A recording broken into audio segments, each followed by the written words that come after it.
In late August, fall colors started popping up all throughout Idaho.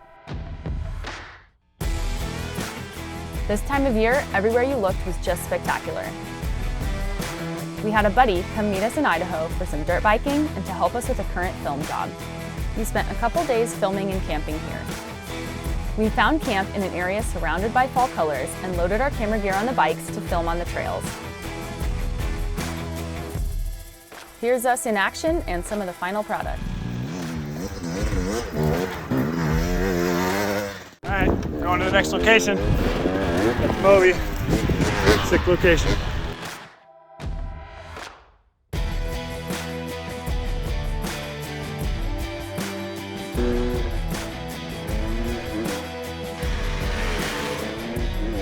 Then we went out on our own ride when the filming was done, and we found ourselves feeling like we were on top of the world on a ridgeline full of red brush and volcanic rock.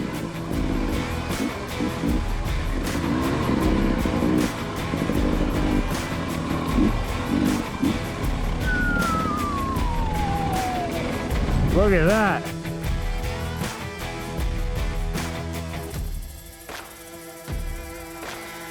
I think this is one of our new favorite riding areas.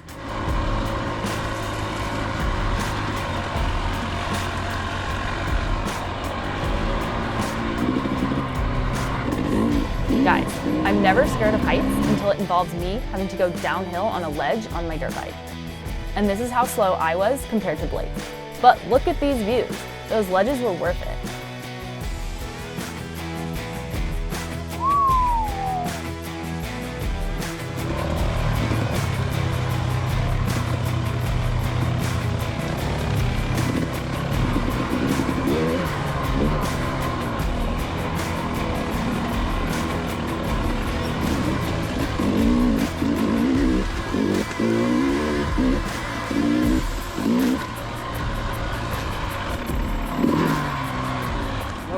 This is zero.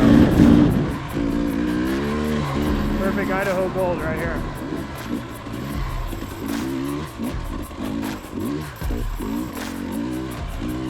And those ledges did not let up. It was epic skinny single track on the side of a mountain all day. The goal of this ride was to make it to this historical fire tower at 8,200 feet. But the crazy part about this fire tower was that it was manned. We didn't even know any fire towers were still manned. There was a guy in there, but he didn't come out to talk to us. He probably knew that we'd ask too many questions about him living in there alone in the middle of nowhere.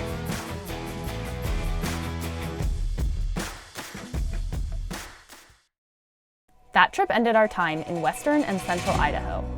We had a 9-hour drive across the state to get to our next location, where we would be spending the rest of our time in Idaho until summer was over. Eastern Idaho, a totally different landscape. We were meeting our same caravan that we camped with in the Sawtooths. Ian, a dirt biker and nomad, and Jake and Nicole of Living Tiny with a Wolf.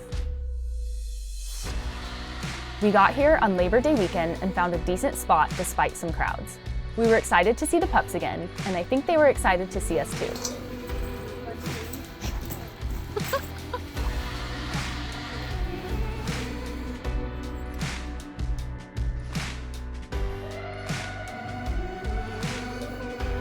And it was the first time we could have a fire all summer. When the holiday weekend was over, we scouted a different camp spot, Jake and Nicole style. But I'm not allowed on these things. I fell off my first try. We found a riverfront camp spot and moved camp to over there. What we loved about this place was its access to recreation. Dirt bike trails out the back door, river recreation out the front door.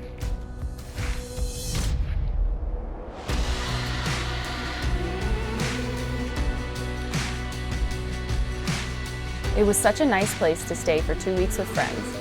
At camp, we were going on walks with the dogs each day and having family dinners and playing card games each night.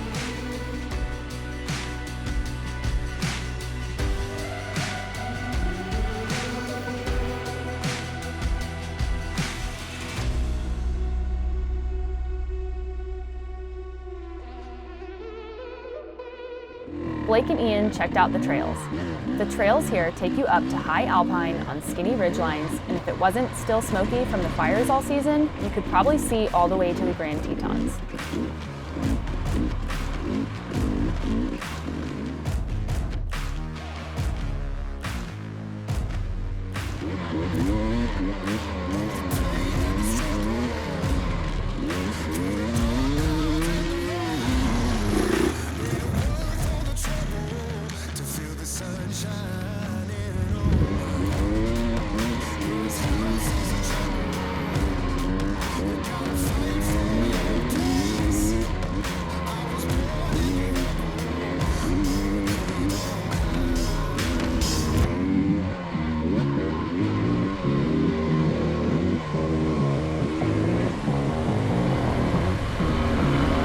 Dude, this is epic.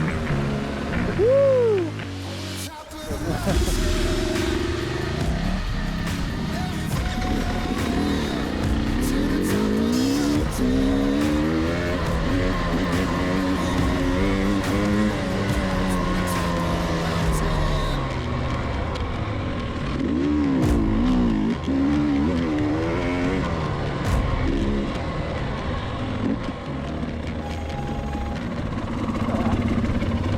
That's wild.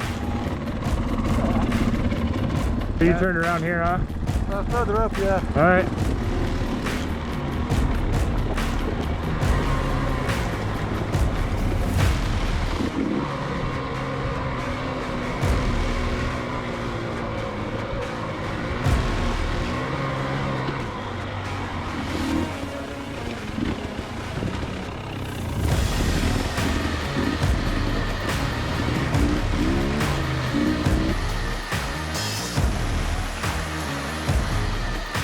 They got caught in a crazy storm and had the best rainbow. Double rainbow! While the boys were working one day, Nicole and I took a day trip into the Grand Tetons National Park because it was only a couple hours away. This is my favorite national park for long day hikes.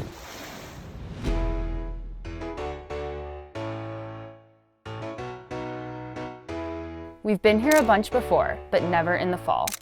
We did a short hike along Lee and String Lakes, overlooks along Jenny Lake, and stopped at the iconic Mormon Row. Even though you might think all we do is dirt bike and jet boat, we do hike sometimes. When the Idaho oak trees were starting to turn all shades of pinks and oranges and reds, we took the dogs for a hike into some beautiful forest along a creek. It's such a treat for Blake and I to get to hike with dogs for a change.